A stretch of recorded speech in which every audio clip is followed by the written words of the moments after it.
Pemirsa, Pemprov DKI Jakarta memastikan pihaknya segera mengevaluasi pelaksanaan Hari Bebas Kendaraan Bermotor setelah terlihat ramainya warga yang tidak menerapkan protokol kesehatan.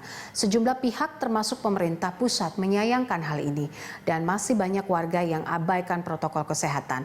Lantas langkah seperti apa yang harus dilakukan Pemda saat melonggarkan PSBB hingga sanksi seperti apa yang diberikan bagi pelanggarnya.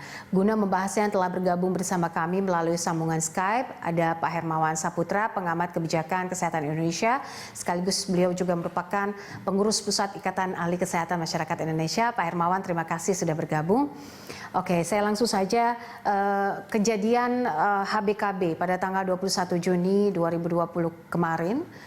Saat hari Minggu banyak sekali masyarakat yang datang begitu ke area ini.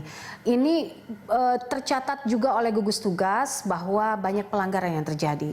Anda melihatnya seperti apa tentang fenomena ini? Apakah masyarakat memang sudah sangat rindu begitu untuk menjalankan kegiatan tanpa kendaraan bermotor sehingga mengabaikan protokol-protokol kesehatan yang diterapkan oleh pemerintah?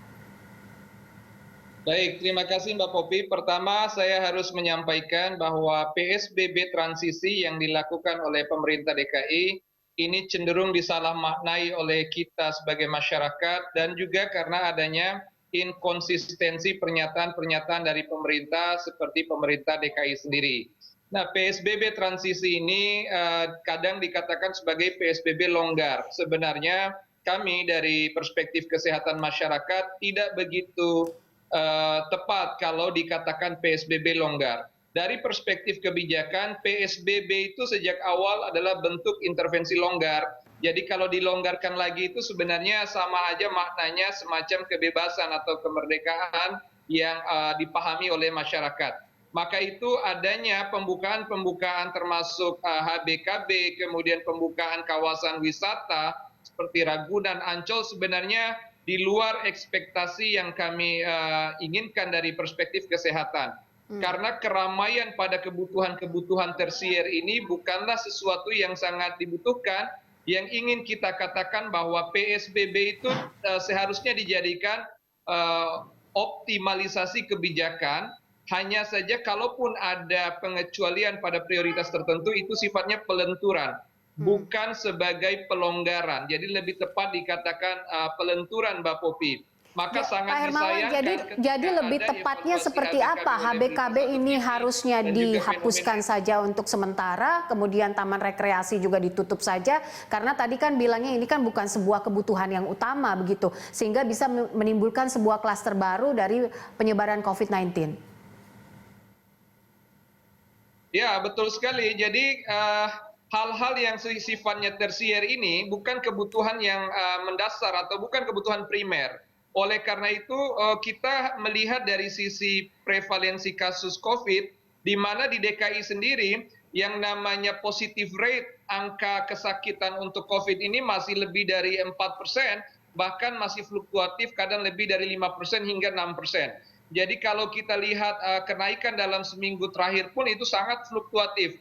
Dan dengan adanya keterbukaan seperti sekarang, boleh jadi 1 pekan sampai 2 pekan ke depan akan terjadi potensi kenaikan kasus yang cukup signifikan lagi. Nah, sulit kita pahami dari segi prioritas kesehatan ketika hampir semua sektor kehidupan kita dibuka dengan sangat longgar ya. Padahal kami sangat tidak setuju dengan istilah longgar. Kalaupun ada yang tepat kita sebut flexibility atau pelenturan. Demikian Mbak Popi. Baik, flexibility atau pelenturan seperti apa yang seharusnya bisa diterapkan dengan kondisi saat ini? Karena kan ini dua hal dari sisi manajemen penanganan COVID-19. Taman rekreasi berhubungan dengan permasalahan pemasukan dan ekonomi orang-orang yang berada di sana. Kemudian juga ada soal manajemen bagaimana penanganan wabah yang artinya setelah kita lihat apa yang terjadi pada HBKB kemarin, ini memperlihatkan cerminan kebiasaan masyarakat kita yang ternyata tidak bisa mengikuti protokol kesehatan yang diwajibkan oleh pemerintah. Ya, dari awal kita sangat mengetahui karakteristik masyarakat kita. ada sebagian masyarakat yang sudah sadar, paham sehingga menjaga diri, kemudian juga cenderung di rumah, tetapi banyak juga di antara masyarakat kita yang sangat tidak peduli, yang masih abai dengan kesadaran atau protokol kesehatan. Maka itu sebenarnya yang diandalkan itu kebijakan pemerintah. Satu-satunya bentuk kebijakan yang ada kan adalah kebijakan PSBB, dan PSBB ini memang bentuk intervensi longgar sejak awal. Jadi kalau dilonggarkan lagi, sama halnya kita membuat sangat terbuka dan tidak ada pembatasan itu sendiri kalau kita jadikan patokan. Nah sekarang kalau harusnya pemerintah itu membuka atau melenturkan, itu yang diprioritaskan segmen-segmen yang menyangkut hak hajat hidup masyarakat yang bersifat pokok. Misalnya sektor-sektor pasar tradisional, itu pun dengan kebutuhan-kebutuhan yang utama. Perkantoran-perkantoran yang terkait dengan kebutuhan dasar seperti alat komunikasi, juga perbankan, dan juga sektor-sektor yang menyangkut hajat hidup orang banyak, itu yang menjadi prioritas. Tetapi kalau kita buka dalam waktu yang serentak, tidak juga ada pembatasan yang sifatnya khusus, maka kami sangat menyaksikan kita bisa menahan laju.